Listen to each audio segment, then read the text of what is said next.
12 घंटे पढ़ाई करने के बाद भी मॉक में नंबर नहीं आ रहे हैं।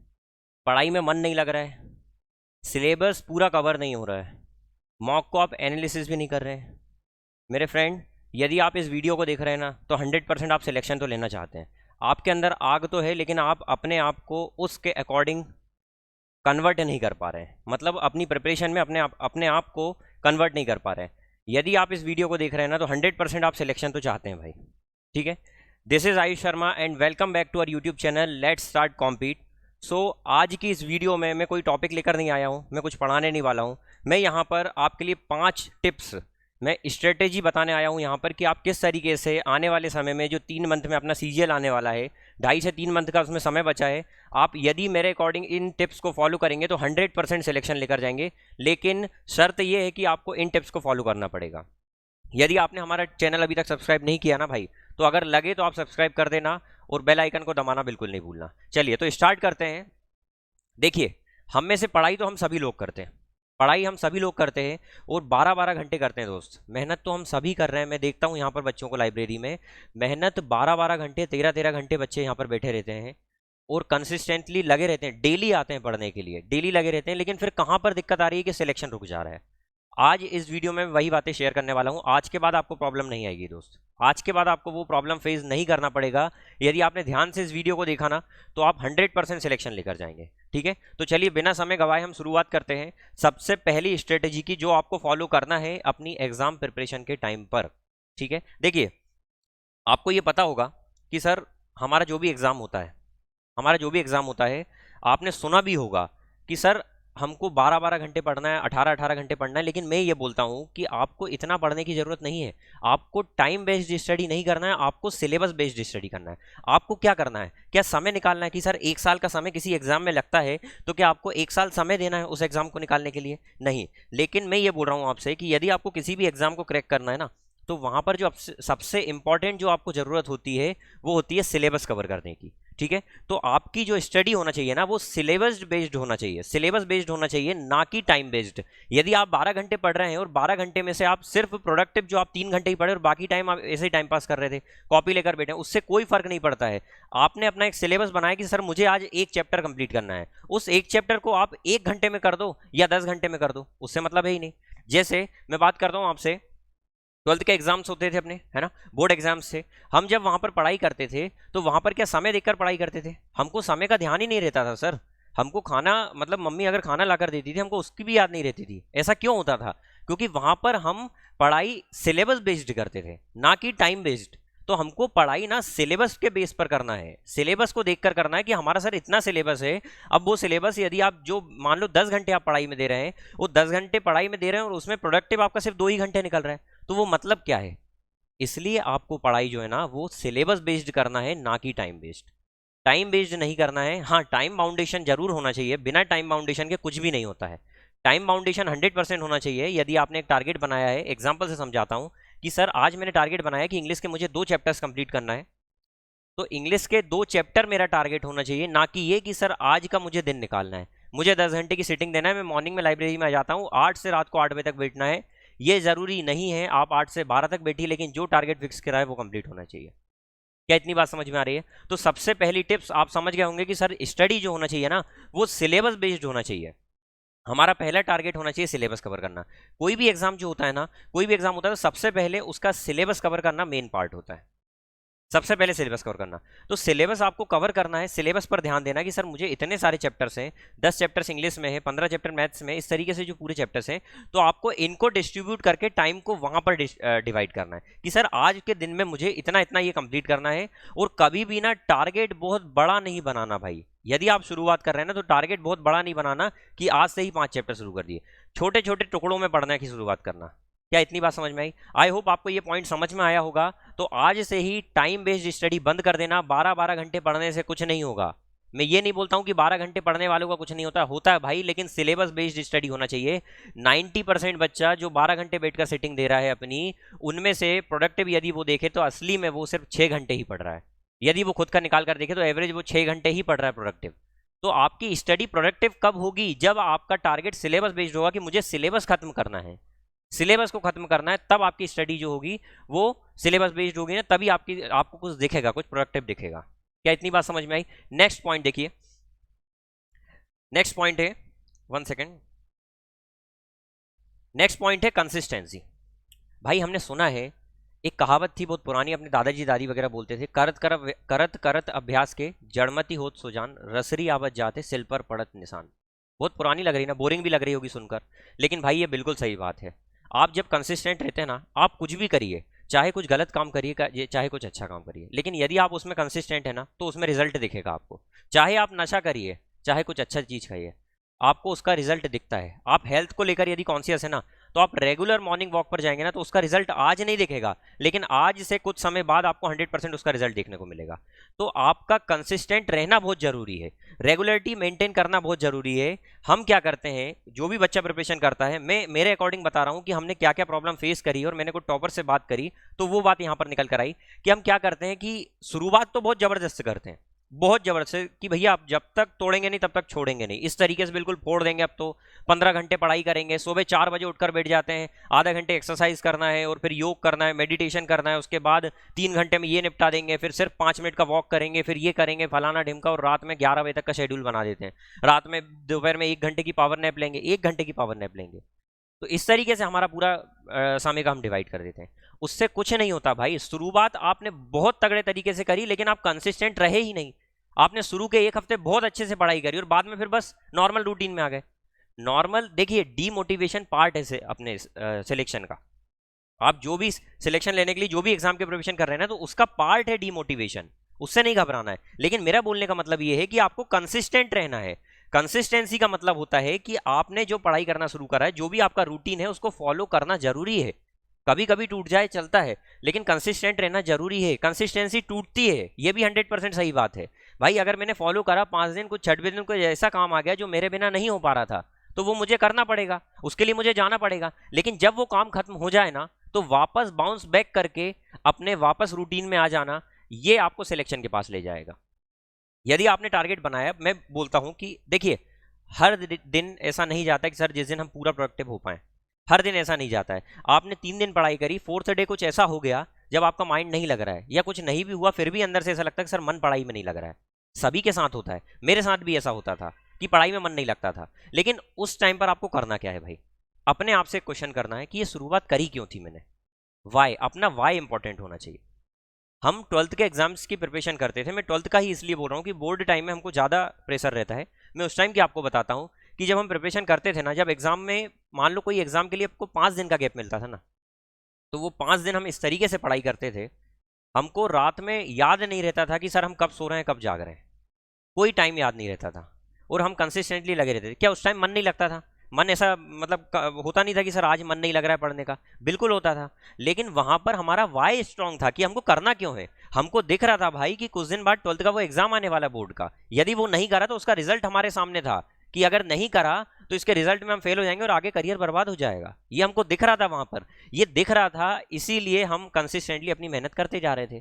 तो हमारा वाई स्ट्रांग होना चाहिए। मैं हमेशा एग्जांपल देता हूं कि यदि आपकी मम्मी बीमार है, या कोई भी आपके घर में XYZ बीमार है, और आपको हॉस्पिटल जाना है, ब्लड की जरूरत है, तो आपको वो करना पड़ेगा, आप करोगे, आपका वाई स्ट्रांग है। वहां पर कोई आलसी बनाएगा कि मेरा मन नहीं लग रहा है ब्लड ढूंढने में, डॉक्टर ने बोला कि भैया 1 घंटे में होना चाहिए, आप बोलोगे कि मेरा मन नहीं लग रहा है। मन लगेगा वहां पर, तो मन कुछ आता ही नहीं ना। तो मन वहां पर नहीं लगता है जहां पर आपका वाई स्ट्रांग नहीं है भाई। जब भी ऐसा होना तो अपने आप से क्वेश्चन करें कि मैंने करा क्यों था ये शुरुआत, क्या सोचकर मैंने शुरुआत करी थी। 100% आपका मन लगेगा। मतलब कंसिस्टेंट रखना अपने आप को बहुत जरूरी है। हमेशा कंसिस्टेंट आप नहीं रह सकते, लेकिन बीच में जो रूटीन ब्रेक होती है ना, आपको वापस बाउंस बैक करना है।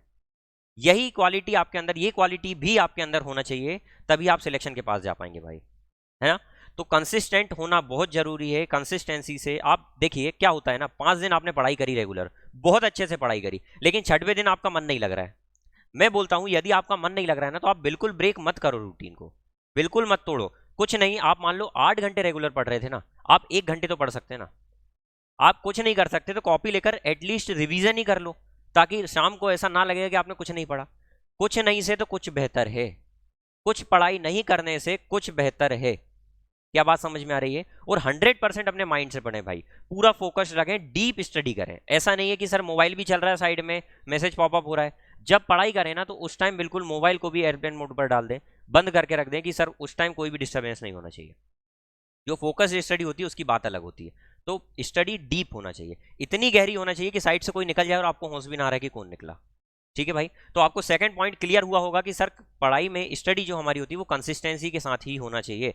आपने एक हफ्ते पढ़ा, बीच में फिर 3-4 दिन का ब्रेक कर दिया, इस तरीके से बात नहीं होती है, क्योंकि कंपटीशन डेली चल रहा है भाई, कंपटीशन डेली बढ़ रहा है। और यदि आप एक दिन रुक भी गए ना नॉर्मल, तो आप पीछे हो जाएंगे, आप रुक गए तो पीछे हो जाएंगे। तो इसलिए आपका चलना बहुत जरूरी है। आप दौड़ नहीं सकते हैं तो आप चलो, आप चल नहीं सकते तो रेंगो भाई।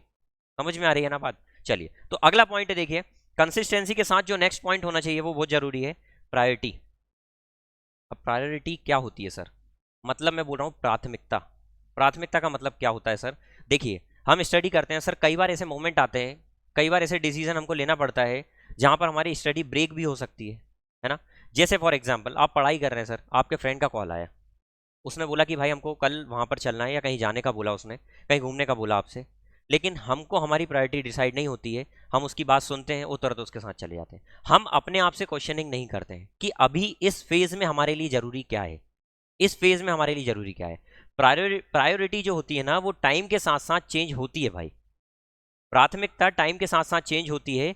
तो हमको देखना है कि सर इस टाइम पर हमारा क्या जरूरी है। अभी स्टूडेंट यदि आप हैं तो स्टूडेंट लाइफ में पढ़ाई से ज्यादा इंपॉर्टेंट आपके लिए कुछ नहीं होना चाहिए। बहुत बड़ी प्रायोरिटी की सर फैमिली इशू है तो वहां जाना बिल्कुल जरूरी है। बाकी सर बर्थडे पार्टी है, शादी है, कोई बुरा नहीं मानता भाई, सिलेक्शन के बाद जाइए, सब आपके अपने हो जाएंगे, कोई बुरा नहीं मानता। आपके शादी में नहीं जाने से, आपके बर्थडे पार्टी में नहीं जाने से कोई व्यक्ति आपसे ऐसा बोले कि मैं आपसे कभी बात नहीं करूंगा, रहने दो, कुछ दिन संन्यास ले लो इन सब चीज से, वापस सब आ जाते हैं। बस आपको अपना जो पहला टारगेट है उसको प्रायोरिटी रखना है ना। एक एग्जांपल से मैं ये चीज समझाता हूं, ठीक है।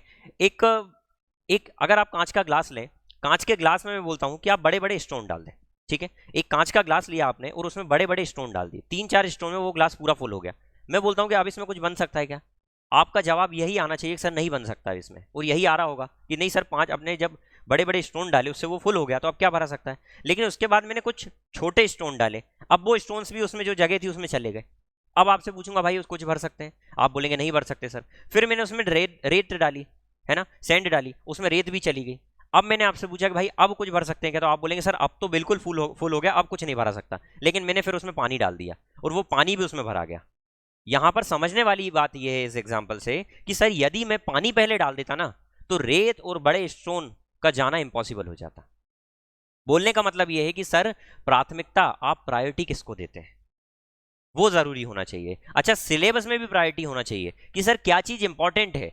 हमको जो चीज अच्छी लग रही है सिर्फ हमको उसको पढ़ते नहीं रहना है कि सर हमको मान लो कि मैथ्स पढ़ने में मजा आ रहा है, मैथ्स में रेशियो प्रपोर्शन में मजा आ रहा है, तो हम उसमें ही लगे हुए हैं 10-10 घंटे, डेली हम वही चैप्टर पढ़ रहे हैं या मैथ्स ही डेली कर रहे हैं। ऐसा नहीं है, मजे पर बेस्ड पढ़ाई नहीं होना चाहिए, सिलेबस पर बेस्ड होना चाहिए। और आपको मॉक में ये चीज एनालिसिस करना पड़ेगा। मॉक टेस्ट यदि आप देंगे तो आपको वहां से ये पता करना पड़ेगा कि सर कौन सा मेरा वीक है। जो वीक पार्ट है उसमें मेहनत करना पड़ेगा ना, जो स्ट्रांग है उसको तो स्ट्रांग रखना ही है, और जो वीक पार्ट है उसको भी आपको स्ट्रांग बनाना है या उसको एवरेज करना है, तभी सिलेक्शन हो सकता है। हर सब्जेक्ट आपके स्ट्रांग नहीं हो सकते, लेकिन जो स्ट्रांग नहीं है उनको एवरेज करना भी पार्ट ही है प्रिपरेशन का। क्या इतनी बात समझ में आई? तो भाई आपकी प्रायोरिटी बहुत जरूरी है, प्रायोरिटी होना बहुत जरूरी है। इतनी बात मेरी समझ में आ गई होगी, आई होप आपको। ठीक है, नेक्स्ट पॉइंट देखिए, रिवीजन। रिवीजन क्या होता है भाई? देखो, भूलना इंसान की सबसे अच्छी क्वालिटी है। आप बोलेंगे सर को क्या हो गया? भूलना, सही में मैं रिपीट कर रहा हूं फिर से, भूलना ह्यूमन बीइंग की सबसे अच्छी क्वालिटी में से एक है। ऐसा क्यों? क्योंकि यदि आप नहीं भूलते ना भाई, तो यदि आपकी फैमिली में किसी की डेथ हुई है ना, बड़े से बड़ा दुख आ जाता है, लेकिन आपको समय भूल जाते हैं ना, यदि ऐसा नहीं होता तो आप वो चीज़ नहीं भूल पाएंगे, और नहीं भूल पाएंगे तो आप लाइफ में आगे नहीं बढ़ पाएंगे। लेकिन आप देखते हैं भाई कितनी ही बड़ी प्रॉब्लम आ जाए, लेकिन व्यक्ति खूब से खूब 15 दिन, 20 दिन, 1 महीने, 6 महीने या 1 साल या 2 साल, खूब से खूब, उसके बाद वो वहां से निकल जाता है। क्योंकि हमारे ह्यूमन नेचर होता है कि हम किसी भी चीज़ को भूल जाते हैं, और भूलना एक बहुत अच्छी क्वालिटी है। आप भूलेंगे नहीं तो आप दुख को भी नहीं भूल पाएंगे, तो भूलना बहुत जरूरी बात है। ठीक है, अब आपके मन में क्वेश्चन आ रहा है सर कि फिर भूलना जरूरी है तो फिर तो हम अच्छी बातों को भी भूल जाते हैं। ऑब्वियस भूलते हैं। अब मैं पढ़ाई से रिलेटेड बात करता हूं, यदि आपने पढ़ाई करने बैठे तो सर हम भूलना तो बिल्कुल ह्यूमन नेचर है, आप भूलेंगे ही। आप रोबोट थोड़ी ना है कि आपके अंदर फीड कर दियो आप भूलेंगे नहीं, है ना। तो आप भूलेंगे। आपने कुछ पढ़ना शुरू करा, सर आपने एक चैप्टर कंप्लीट करा, इंग्लिश का एक चैप्टर आपने कंप्लीट कर दिया, इंग्लिश के बाद आप दूसरे चैप्टर पर आए, टेंस कंप्लीट कर दिया, नाउन पहले कंप्लीट करा आपने, फिर टेंस कंप्लीट कर दिया, आप मैथ्स का कुछ पढ़ने लगे, आप धीरे धीरे सिलेबस में आगे बढ़ रहे हैं, लेकिन जो आपने नाउन पढ़ा था ना पहले, भाई वो भूलोगे ही आप। मेरे साथ भी ये होता था, एक हफ्ते तक पढ़ा, एक हफ्ते पहले ही जो पढ़ा था ना वो आप भूल जाओगे, बिल्कुल एग्जैक्ट याद नहीं रहेगा। तो जब आप चीजों को भूल जाते हो तो याद करने के लिए क्या करते हो, बार बार उस चीज को रीविजुअलाइज करना पड़ेगा, बार बार विजन में लाना पड़ेगा, बार बार देखना पड़ेगा, सुनना पड़ेगा, बोलना पड़ेगा, मतलब आपको उस चीज को बार बार रिवीजन करना पड़ेगा। समझ में आ रही है बात? अब मैं बोलता हूं रिवीजन आप 3 दिन के बाद करें। मेरा सजेशन आपसे ये है कि हर तीसरे दिन के बाद आपका एक रिवीजन का डे होना चाहिए। 3 दिन पढ़ाई, 1 दिन रिवीजन, फिर 3 दिन पढ़ाई, 1 दिन रिवीजन, 3 दिन पढ़ाई, 1 दिन रिवीजन। और रिवीजन कैसा होना चाहिए, यदि आपने 3 दिन पढ़ाई करी तो चौथे दिन इन तीनों दिन का रिवीजन होना चाहिए। फिर अगले 3 दिन के बाद जो रिवीजन करेंगे ना आप नेक्स्ट टाइम, तो उसमें ये पिछले 3 और अगले 3 पूरे कवर होना चाहिए। तो रिवीजन बहुत जरूरी है आपका, हर तीसरे दिन रिवीजन होना चाहिए। आप सिलेबस सिर्फ 50% कंप्लीट करो भाई, और 50% सिलेबस कवर करके लेकिन रिवीजन पूरा करके जाओ, कम से कम उसका 20 बार रिवीजन हुआ हो ना। मैं दावे से बोल सकता हूं जो व्यक्ति 100% सिलेबस कवर कर रहा है, रिवीजन एक भी बार नहीं कर रहा है ना, उससे आप आगे निकल जाएंगे, क्योंकि रिवीजन जरूरी है सर। आप एग्जाम में देखते होंगे ना, आप मॉक भी जब देंगे ना, तो आपको ये चीज एनालिसिस होगी, ये रियलाइज होगा सर कि हमको बहुत सारी चीज जो हमको आती थी लेकिन फिर भी हमको वो नहीं याद आई, वहां पर कुछ फॉर्मूलेज आप भूल जाते हैं, कुछ कंसेप्ट भूल जाते हैं, कंफ्यूज हो जाते हैं। मान लो नरेशन का कोई रूल है, वॉइस का कोई रूल है, आप उसमें कंफ्यूज हो जाते हैं। ऐसा होता था, नरेशन और वॉइस में रूल्स में कंफ्यूजन हो जाता है। क्यों होता है ऐसा? कोई वोकैब का वर्ड है, कोई सिनोनिम से, कोई एंटोनिम से वो भूल गया, वन वर्ड सब्स्टिट्यूशन याद नहीं आ रहा है कि क्या है सर। रिवीजन की कमी है यहाँ पर।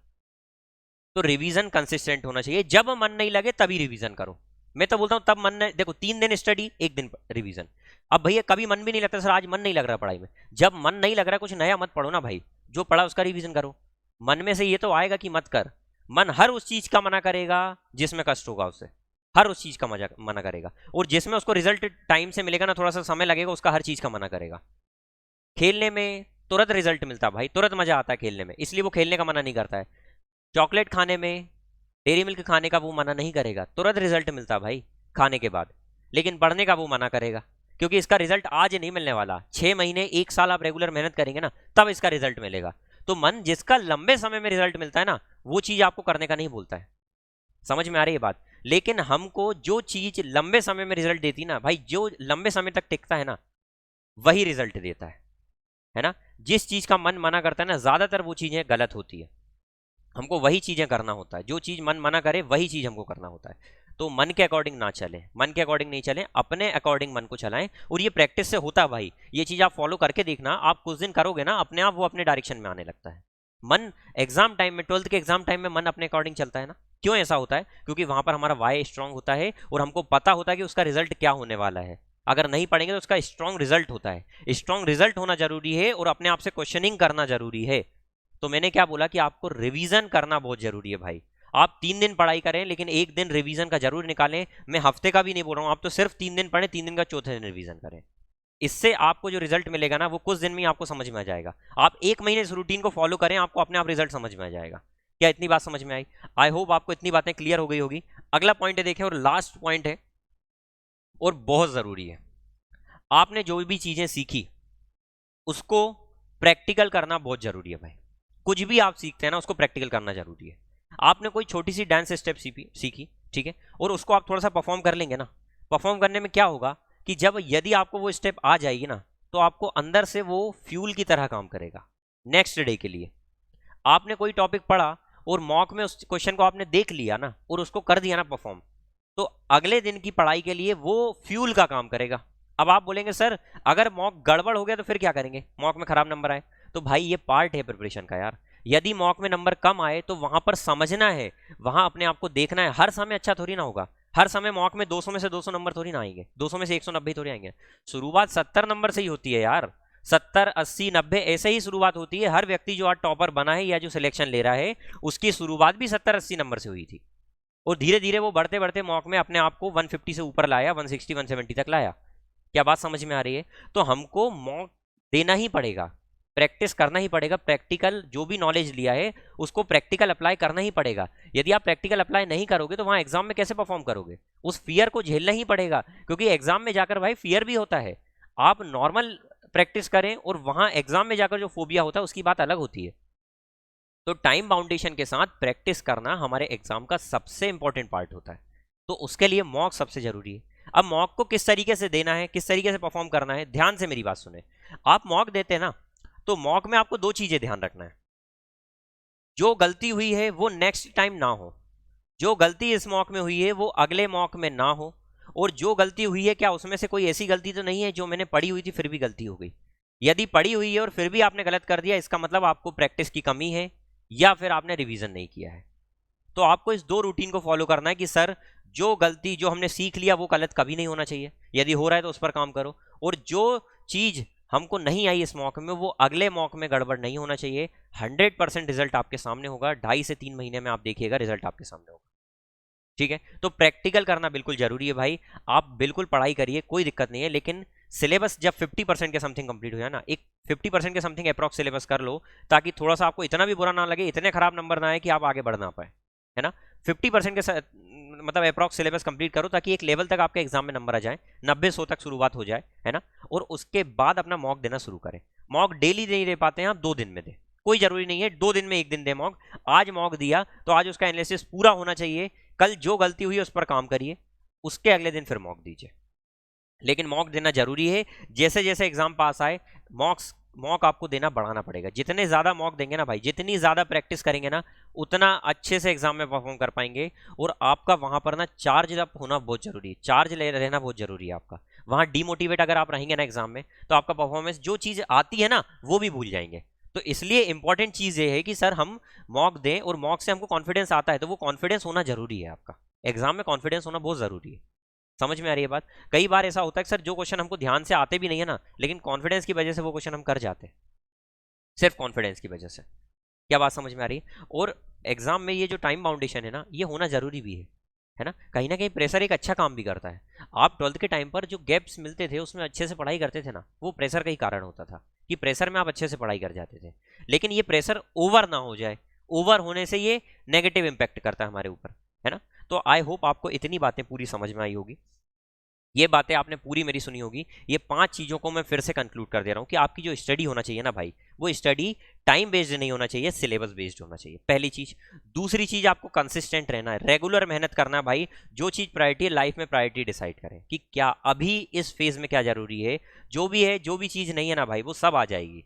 किसी को जाना है जाने दो, कोई किसी की शादी में नहीं जाने से वो भाई बोल रहा है ना मैं शादी नहीं कर रहा हूं, तो चले जाओ उसकी शादी में, कि भाई वो शादी रोक दे रहा है। वो बाकी अगर बुरा मान रहा है ना, मानने दो, सिलेक्शन के बाद सब सही हो जाएगा। ठीक है, अभी आपका स्टूडेंट लाइफ में टारगेट क्या होना चाहिए, स्टडी बहुत जरूरी है। तीसरी मैंने बताया, पहला स्टडी टाइम बेस्ड नहीं होना चाहिए, सिलेबस बेस्ड होना चाहिए। दूसरा कंसिस्टेंसी होना चाहिए। और तीसरा प्रायोरिटी भाई। ठीक है, प्रायोरिटी आप समझ गए, प्रायोरिटी क्या होती है, आपको प्रायोरिटी किसको देना है। चौथा, आपका रिवीजन बहुत जरूरी है। 3 दिन पढ़ाई, 1 दिन रिवीजन, रिवीजन बहुत जरूरी है। रिवीजन के बिना कुछ नहीं है। आप रेगुलर नया नया पढ़ते रहें, नहीं हो पाएगा सिलेक्शन भाई, क्योंकि आप आगे बढ़ेंगे, पुराना पूरा साफ होते जाएगा। तो रिवीजन बहुत ज़रूरी है। सिलेक्शन में सबसे बड़ा रोल एक रिवीजन का होता है और एक प्रैक्टिस का होता है। रिवीजन कहीं ना कहीं प्रैक्टिस का ही पार्ट है, कि यदि आप रिवीजन कर रहे हैं या प्रैक्टिस कर रहे हैं, उससे भी तो सीख ही रहे हैं ना आप। और लास्ट होता है मॉक टेस्ट, ये सब चीज़ें देना है। सर इन सब चीज़ों के बाद भी कई बार मन नहीं लगता है पढ़ाई में, बिल्कुल सभी के साथ होता है भाई, मेरे साथ भी ऐसा ही होता था कि सर पढ़ाई करी, कुछ दिन ऐसा लगता, कुछ दिन तो ऐसा लगता था कि आज तो हम फोड़ देंगे, आज तो हम फोड़ देंगे, हम ही सब कुछ हैं। एक सेकंड, हम ही सब कुछ है, कोई कुछ मतलब हम सब कुछ कर सकते हैं। और कभी ऐसा लगता है कि यार जीवन में कुछ बचा ही नहीं है। हर व्यक्ति के साथ ऐसा होता है भाई। वी आर ह्यूमन बीइंग, और हम इमोशनल बीइंग भी हैं। हम में और रोबोट में बस यही तो डिफरेंस आ जाता है ना यार, हम में और रोबोट में बस यही तो डिफरेंस है ना। रोबोट इमोशनली नहीं सोच सकता है ना, कुछ सोच नहीं सकता है, थिंक नहीं कर सकता, जो फीड कर दिया वही वो करेगा। वी आर इमोशनल बीइंग, तो इमोशंस हमारे अंदर हैं, और यही इमोशंस ने तो हमको अलग करके रखा है। तो इमोशंस होना जरूरी है भाई। अप्स एंड डाउन्स आएंगे, देखिए इस तरीके से चलेगी भाई, इस तरीके से चलेगी प्रिपरेशन। लाइफ में सब कुछ ऐसा ही चलता है, बिल्कुल ऐसा चलता है। यहाँ है तो भैया कल को यहाँ भी जाना है, और यहाँ आकर बिल्कुल भी ओवर कॉन्फिडेंस में मत आना, अगले मॉक में नीचे भी गिरोगे। और जब यहाँ आए हो ना, तो यहाँ ये होप रखना कि सर अगले स्टेप में यहाँ भी जाने वाले हैं। यहाँ जाओगे तो मेहनत रहेगी, यहाँ उतार में कोई दिक्कत नहीं आएगी। तो ये पार्ट है, लाइफ इस तरीके से ही चलेगी, कभी भी ऐसी लाइफ नहीं चलती है, बिल्कुल ऐसी नहीं चलने वाली। ये लास्ट में ही चलती है जब इधर से जाना होता है। तो लाइफ में उतार चढ़ाव आते हैं, इमोशंस कभी अच्छे कभी बुरे, होता है, ऐसा सभी के साथ होता है। कभी पढ़ाई में मन नहीं लगता है तो होता है भाई, नॉर्मल, इसको लेट इट भी, जाने दो कि यार ये समय भी निकल जाएगा। सब चीज़ निकल जाती है, टाइम के साथ सब चीज़ बदल जाती है, या हम उस चीज़ के साथ रहने की आदत डाल लेते हैं अपनी, है ना। तो कभी मन नहीं लग रहा है तो भाई होता है ऐसा, नॉर्मल है, आपके साथ फिर मन लगेगा। यदि जब भी मन ना लगे ना, एक चीज़ सोचना कि भाई जो टॉपर है ना उसके साथ भी ऐसा होता था, हर व्यक्ति के साथ, हर व्यक्ति जो प्रिपरेशन कर रहा है ना उसके साथ ये चीज़ें होती है, तो आपके साथ भी होगी, कोई नई चीज़ नहीं हो रही है, सभी के साथ होती है। तो सर ये होगी, इसको धीरे धीरे सर निकल जाएगी, है ना। जैसे मन नहीं लग रहा है सर, 5 दिन पढ़ाई करी, एक दिन मन नहीं लग रहा है ना, कोई दिक्कत नहीं, थोड़ा बहुत पढ़ो, अगले दिन से फिर मन लगने लगेगा ना। मॉक में आज अच्छे नंबर आए, बहुत अच्छा लगेगा, भाई मैं तो सब कुछ कर सकता हूँ। अगले मॉक में जब नंबर कम आएंगे ना, फिर आपका कॉन्फिडेंस गिर जाएगा। तो कॉन्फिडेंस बढ़ना कम होना ये पार्ट है, लेकिन अंदर एक इंस्पिरेशन होना जरूरी है कि भाई मुझे वहां पहुंचना है, अपना गोल देखना जरूरी है। क्या बात समझ में आ रही है? आपको अपना वाई स्ट्रांग होना चाहिए कि मैंने प्रिपरेशन करी क्यों थी शुरू, किस लिए करी थी, अपने मम्मी पापा का चेहरा याद होना चाहिए कि वो सिलेक्शन के बाद जो उनके फेस पर खुशी होगी ना वो होना चाहिए, है ना। आपका वाई स्ट्रांग होना चाहिए कि सर मुझे करना क्यों है ना। और आपका टारगेट आपको याद रहना चाहिए। हम टारगेट हमारा भूल जाते हैं प्रिपरेशन के टाइम पर। टारगेट अपना याद रखें कि हमारा टारगेट ये है, समय को भी याद रखें क्योंकि कहीं ना कहीं समय का ध्यान रखना बहुत ज़रूरी है, लेकिन पढ़ाई सिलेबस बेस्ड होना चाहिए। आई होप दोस्तों इस वीडियो में आपको पूरी बातें क्लियर हो गई होगी, है ना।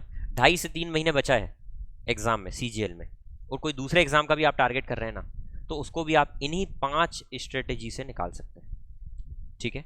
तो अपने आप को समय के अकॉर्डिंग बांधना, अपने आप को एक कंसिस्टेंट रखना, रूल में रखना अपने अकॉर्डिंग अपने आप को बहुत ज़रूरी है, क्योंकि इसके बिना सिलेक्शन पॉसिबल नहीं है भाई। कहीं ना कहीं सिलेक्शन ना आपको भी एक मोल्ड करता है, आपको भी एक प्रॉपर तरीके से रहना सिखाता है लाइफ में, है ना। मतलब आप किस तरीके से आपकी एक रूटीन बन जाती है, मॉर्निंग में उठना, इतने टाइम पढ़ाई करना बहुत ज़रूरी है। एक ऐसे हम बचपन में पढ़ते थे कि विद्यार्थी जीवन में अनुशासन का महत्व, तो अनुशासन होना बहुत ज़रूरी है। हमने लिखा सभी ने है लेकिन हम अप्लाई नहीं करते। अनुशासन होना बहुत ज़रूरी है, बिना रेस्ट्रिक्शंस के, बिना रूल्स एंड रेगुलेशन के लाइफ नहीं होती है यार। वो तो फिर एनिमल और हमारे में क्या फ़र्क हुआ? एनिमल अपने लिए कोई रूल अप्लाई करता है क्या? वो कुछ क्वेश्चनिंग करता है क्या अपने आप? उसे गर्मी लगती है, वो नाली में मतलब आ जाता है नहाकर, लेकिन हम क्वेश्चनिंग करते हैं ना, हम अपने आप से क्वेश्चनिंग करते हैं ना। यही है, उसको जब भूख लगती कुछ भी खा लेता है पड़ा हुआ, लेकिन हम भाई ये गलत है हमारे लिए, ये सही है, हम हमारे ऊपर रेस्ट्रिक्शन लगाते हैं ना। तो ये ज़रूरी है, रूल्स एंड रेगुलेशन ज़रूरी है। रूल्स एंड रेगुलेशन के बिना कुछ भी पॉसिबल नहीं है। हमारा कॉन्स्टिट्यूशन क्यों है? ताकि हम रूल्स के अकॉर्डिंग चलें ना। यदि हम उस कॉन्स्टिट्यूशन के अकॉर्डिंग नहीं चलेंगे तो फिर हमारे में और जानवर में क्या फ़र्क रहा? कोई फ़र्क ही नहीं है। उनके ऊपर क्या कॉन्स्टिट्यूशन है उनका कि भाई कुत्ता ऐसे क्रॉस नहीं कर सकता, कुछ है क्या? आप इस साइड नहीं चल सकते, हमारे लिए है ना, क्योंकि वी आर ह्यूमन बीइंग। हम रूल्स एंड रेगुलेशन को फॉलो करने के लिए ही बने हैं और हमको करना पड़ेगा, तभी लाइफ अच्छे से स्मूथली चलेगी। तो आई होप भाई ये वीडियो आपको अच्छा लगा हो ना तो लाइक कर देना, अच्छा लगा हो तो, ठीक है। और कमेंट बॉक्स में बताएं आपकी कोई अगली प्रॉब्लम है, सर हमको ये प्रॉब्लम फेस करने को मिल रही है, या मुझे आप मेल भी कर सकते हैं, मेरी मेल आईडी भी दी हुई है, या आप इंस्टा पर मुझे मैसेज कर सकते हैं, ठीक है। और वीडियो पसंद आया तो लाइक करें। चैनल अभी तक आपने हमारा सब्सक्राइब नहीं किया ना तो सब्सक्राइब कर लें, और बेल आइकन को दबाना बिल्कुल ना भूलें ताकि घर तक नोटिफिकेशन आ जाए अगली वीडियो की, ठीक है। तो तब तक के लिए अपना ध्यान रखिए भाई, पढ़ाई करिए, मस्त रहिए और बढ़िया खुश रहिए यार, है ना। खुश रहना बहुत ज़रूरी है, क्योंकि यदि आप ये सोचते हैं ना कि भाई ये लास्ट एग्जाम है, ये बहुत छोटा एग्जाम है, मैं आपको रियली ये फैक्ट बता रहा हूँ, ये बहुत छोटा एग्जाम है। आप जो भी एग्जाम की तैयारी कर रहे हैं ना, एक्चुअल एग्जाम तो बाद में शुरू होते हैं यार। लाइफ के अभी एग्जाम आपने देखे क्या है? ये तो आप सिर्फ अपने आप को सेटल करने के लिए एक एग्जाम दे रहे हैं, एक जॉब लेने के लिए एग्जाम दे रहे हैं, इसके बाद सही परीक्षा शुरू होती है लाइफ में। तो लाइफ में बहुत परीक्षाएं होगी, बहुत एग्जाम्स होंगे, ये सबसे छोटा एग्जाम है। तो इसको हंसते खेलते हर एग्जाम को ऐसे ही दीजिए यार, कोई भरोसा नहीं है लाइफ का कब एंड हो जाए, है ना। तो बढ़िया हंसते खेलते प्रिपरेशन करिए, खुश रहिए, क्योंकि खुश रहना बहुत ज़रूरी है। और खुश सर फिर आप बोलेंगे सर मॉक तो कभी कभी दुखी कर देते हैं, होगा, ये पार्ट है प्रिपरेशन का, है ना। इससे प्रॉपर तरीके से आप देते चाहिए, लेट इट बी, जाने दीजिए, जो अच्छा है वो भी निकल जाएगा, जो बुरा है वो भी निकल जाएगा, हर चीज़ को जाना है, ठीक है। चलिए तो जब तक के लिए अपना ध्यान रखिए अगली वीडियो के लिए, है ना। अगली वीडियो में हम मिलेंगे आपसे कुछ नई बातों के साथ, है ना। आपको जो भी प्रॉब्लम है आप अपनी कमेंट बॉक्स में बता सकते हैं। तब तक के लिए अपना ध्यान रखिए, bye bye, take care, love you all.